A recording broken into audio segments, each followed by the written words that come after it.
Hey YouTube, it's Burger Bob, Aiden, whatever you want to call me. I'm back after a semi-long hiatus. I've had a really busy last couple weeks. So I'm auditioning at a school here in LA, and I had to record a video. I'm pretty good at that. I do it a lot, but it had to be really good, and it had to be good audio and stuff. I took 58 takes of separate things over the course of a couple days. I had to edit it all together. I've been practicing that stuff for the last month or so, really hard. Our studio recital is on Wednesday. I'll be putting the link to the live stream on my YouTube, maybe something. I'm not sure. But that is being live streamed. Maybe you want to watch. Just all sorts of stuff just came up in this last month or so of the quarter. So I've been super busy. And one of the things that kept me busy was our studio final. So my teacher, Jim Miller, he's associate principal at the Los Angeles Philharmonic. He's super awesome. I mean, obviously, I like him because I'm here. But he makes us do a lot of stuff for our final. So one thing, we have to play our solo. You know, that's pretty typical for college. You have to play a jury, but we have to play our solo memorized. So we have to memorize our entire solo and play with piano. And that's part of the final, which was last Monday. And that, that's pretty fun and difficult. So that's one big thing I have to do. We have to play, I guess there's no memorized songs this quarter, so that's out. But the other big thing we have to do is play scales. Scales, scales, scales. You guys probably talk about scales and you're like, man, I hate scales. And I totally understand where you're coming from. When I showed up here, I hadn't played my scales seriously since 2010, 11, something like that. In my undergrad, I had to play a scale test for my sophomore barrier. You have to be able to play all 12 scales, blah, blah, blah. And after that, I passed it, and I was like, cool, I'm just not going to play scales ever again. And I did every once in a while just to, as an exercise or something, but I never really seriously practiced them until I got here, and Jim is like, here's a scale sheet. All this needs to be ready by next week or something like that. And I'm like, uh-oh. And it's taken me basically, I guess it took me a few months to really get into scales again. Because I didn't really like them. And, in some ways I still don't. But in some ways I like them a lot more now. Obviously, they're a lot more fun when you, know how to play them. And you, know all the notes. And you're just playing the scale instead of, practicing the scale. But scales are really good for you. I know you guys are like, oh, God, everybody says that, but I hate scales. I don't care. Scales are really good for you, and there's no other way around it. You need to practice your scales if you want to be good at your instrument. And there's no shortcut. You just got to be good at your scales. So I'm going to show you what we do. This is like scales level 1. This is what you need to be able to play on, for instance, on this, on bass trombone. And I'll use B flat as my example key because B flat's a pretty easy key. So first thing first, there's a few different scales, right? There's major, there is natural minor, there is harmonic minor. I always get these mixed up. Harmonic minor, and then there's harmonic minor. Okay, so there's major and minor scales. 1 major, 3 minor, and then there's chromatic scale, which is the same in all keys. It just starts on different notes. And then we have 3 arpeggios. We have major, or I guess we have 4. We have major arpeggio, minor arpeggio, which is always, it doesn't change. Augmented arpeggio, and there's only 3 of those, and they just start on different notes. And then diminished arpeggio, and there's only 4 of those, right? I think that's how it works. So you have 4 scales, chromatic scale, 4 arpeggios, and that's how our scale sheet, as we call it, is set up. All of these are 2 octaves. So I'll play each scale and I'll just tell you what it is. So here's major scale, B flat major. I'm going to go up, down, so I'm starting on the bottom note and going to the top note and coming back down. And I'm just going to play it legato.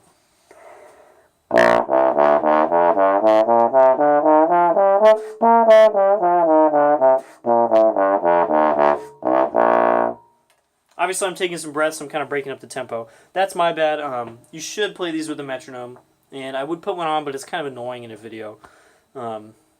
And usually the breaths would be kind of more in between notes instead of like taking a space and then continuing. So there's major scale. You guys probably know major scales, if you know any scales at all. They're the most basic unit of scale. That's it. That's the major scale. Okay, so minor scale. Natural minor scale has a flat 3, so in the key of B flat, that's D flat. And then it has flat 6 and flat 7. I'm doing euphonium fingerings because that's a habit. So in the B flat minor, natural minor scale, you change D to D flat, you change G to G flat, and you change A to A flat. So now, it sounds like this.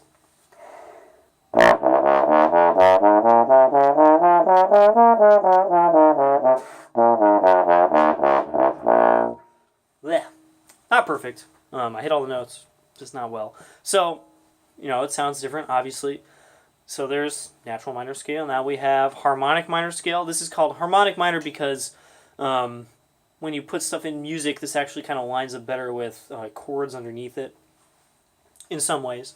And so this one is the same as natural minor scale. It has a flat 3 and a flat 6, but not a flat 7. So in B flat, there would be D flat, G flat, and still A natural. So there's actually a minor third between the 6 and the 7, which is kind of an interesting sound.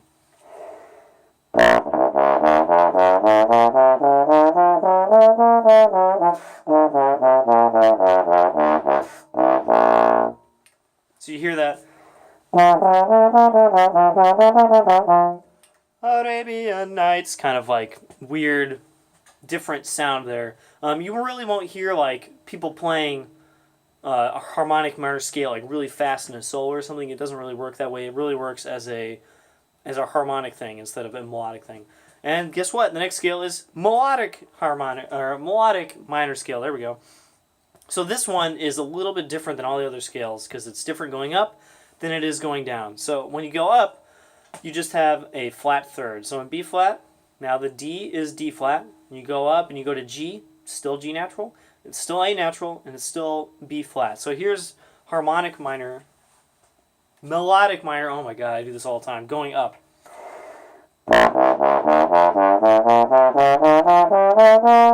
But when you go back down, that flat 6 and flat 7 from natural minor come back. And now you play A flat and G flat.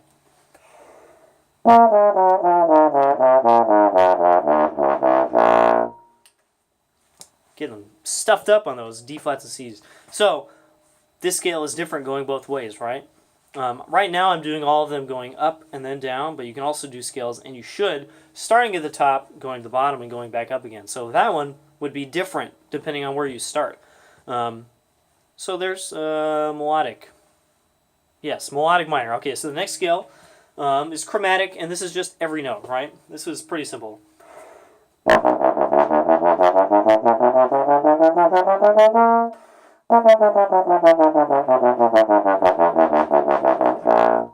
Some of you guys are going like, "There's so many notes. How do you do that?" Honestly, it's really not that difficult once you figure out when you play them in 16th notes. Da da da da da da da da da da da. Every fourth note, every fifth note, da da da da da. 1, 2, 3, 4, 5 is a note on the augmented arpeggio.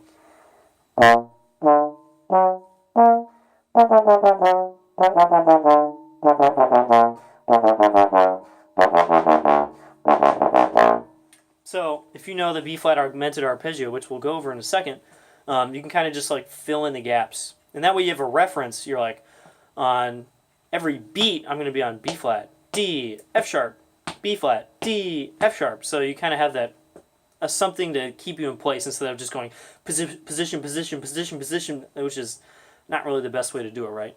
All right, so chromatic scale, it's pretty simple. I mean, it seems hard, but it's really not the hardest one, I think.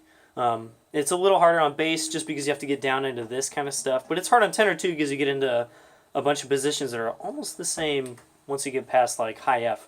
So the next thing is not a scale, but an arpeggio. So arpeggios are scales that you leave out all the middle notes, right? So B flat major is pretty easy.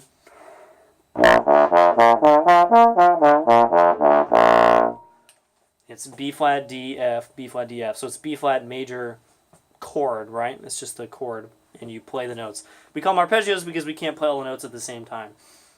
And then B flat minor.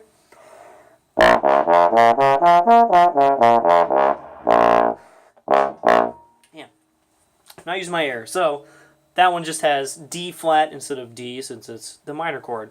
The next one is B flat augmented. There we go. And this one is, instead of having like a minor third and then a major third and then a fourth, which is, or a major third and then a minor third and then a fourth like the other chords, this one is just all major thirds. So you end up going from B flat to B flat, but the third note, what would be the fifth, is not what you expect to hear. And I still can't play it.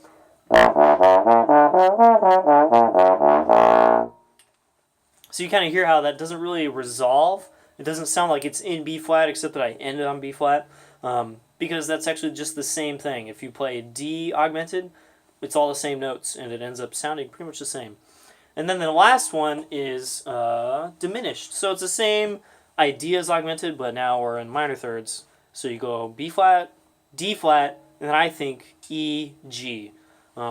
Because our tonal system doesn't really work like the way we talk about notes doesn't really work with diminished chords, so you end up talking in two different keys no matter what. So you have B flat, D flat, E, and G.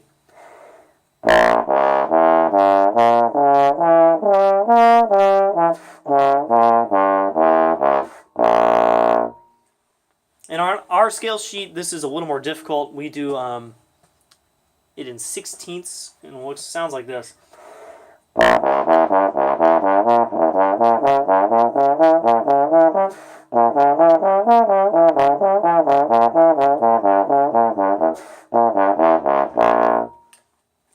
we play it much faster.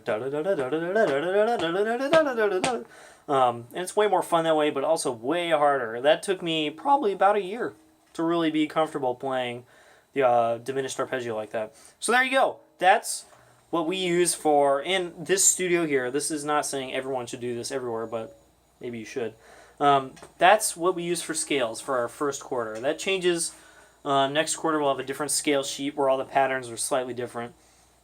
So, and the thing about the scales is, once you know the pattern, you know all your scales. You just need to be able to hear them and internalize, like the muscle memory. So you get to a point where you know how a scale sounds, but maybe you don't know the positions. So you kind of play them slowly, and then you're like, oh, I kind of get the pattern out. And then you have the muscle memory that allows you to play the scale at any time. And lots of people just don't get to that point, and they just kind of rely on reading notes all the time. And that's why I don't really recommend reading or like learning scales by reading them from a page, because that doesn't make any sense. I mean, you're never going to see like a piece in A flat. The A flat scale is not going to have like all the accidentals written in for you, and it's not going to be, you know, it doesn't make any sense that way. It's going to be in the key signature, and you're just going to have to play. You're going to go, oh, that's A flat scale. So instead of like getting a scale book or some weird thing like that, just learn the pattern. I'll play another key, and this is kind of how I play my scales. I'll play D going down, up, marcato.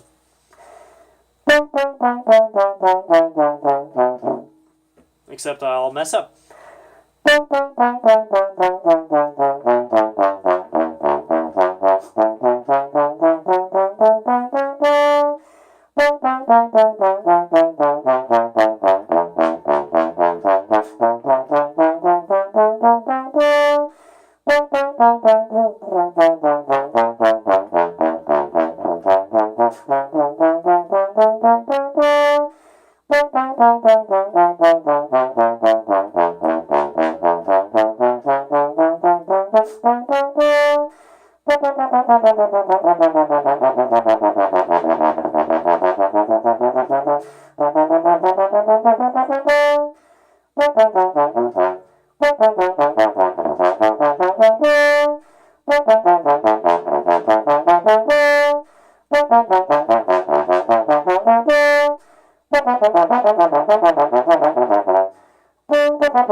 So, not perfect, obviously. I messed up a bunch, like 3 really big errors, but that's how I play my scales. So I'll say, I'm going to play scales, going through all the way down the page, and every next scale is going to be up a fourth, so a circle of fourths, or up a fifth, so a circle of fifths, or down in half steps, or up in whole steps, something like that. And I'll switch up, down, and down, up every single time.